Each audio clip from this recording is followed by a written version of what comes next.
une news, une vidéo, célébrée avec Jiba.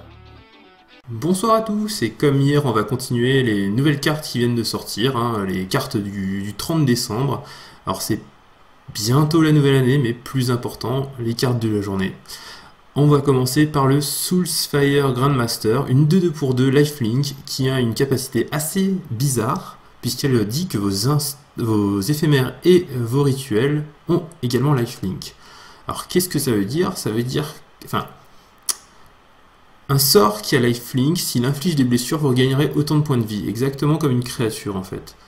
A priori en tout cas, ça veut dire que si vous lancez une boule de feu à 5, vous allez gagner 5 points de vie. Si vous lancez une foudre, vous allez gagner 3 points de vie. Une foudre, c'est maintenant une Lightning Helix. Elle a une autre capacité, donc pour 2 et 2 hybrides bleu-rouge, et qui dit que la prochaine fois que vous lancez un éphémère ou un rituel depuis votre main, à la place de le mettre au cimetière, vous le remontez en main après.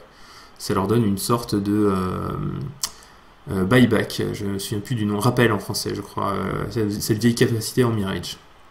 À côté de ça on a le Jeskai Infiltrator, donc une 2-3 pour 3, qui ne peut pas être bloqué tant que tu n'as pas d'autres créatures en jeu. C'est un peu bizarre comme capacité, mais ça lui permet d'être toute seule potentiellement sur la table, et de pouvoir mettre 2 par tour. Quand elle inflige des dommages de combat à un joueur, vous pouvez l'exiler et exiler la carte du dessus de votre bibliothèque face cachée. Ces deux cartes, on les mélange et ça devient des manifestes de 2.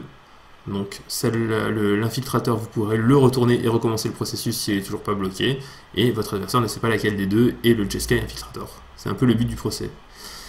Derrière, on a la 2-3 pour 4 en blanche Human Warrior qui dit qu'à votre début d'étape de fin, vous allez, alors je me souviens plus du nom en français de la capacité, mais en gros mettre X marqueur sur la créature, vous allez mettre X marqueur sur la créature la plus faible en endurance parmi les créatures que vous avez, et X étant le nombre de créatures engagées que vous avez. Donc grosso modo, vous attaquez avec tout, et à la fin de votre tour, une de créatures gagne plus X, X étant le nombre de créatures qui sont engagées ce tour-ci, quoi. Et à côté, on ne pouvait pas passer sous silence une carte pareille, on a Temporal Trespass, je sais pas comment on prononce Trespass ou Trépasse, comme les méchants qui trépassent. C'est pour 8 et 3 bleus, avec Delve bien entendu. Prenez un nouveau tour, donc Time Walk, et vous l'exilez.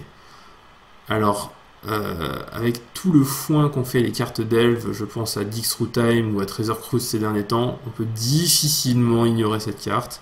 Même si au mieux 3 bleus pour un Time Walk ça paraît un poil cher et un poil compliqué, je suis sûr qu'il va y avoir des bonnes applications et des trucs rigolos à faire, ne serait-ce qu'en commandeur. On arrive à la fin de ces 4 premières cartes, tout de suite une autre vidéo avec les prochaines.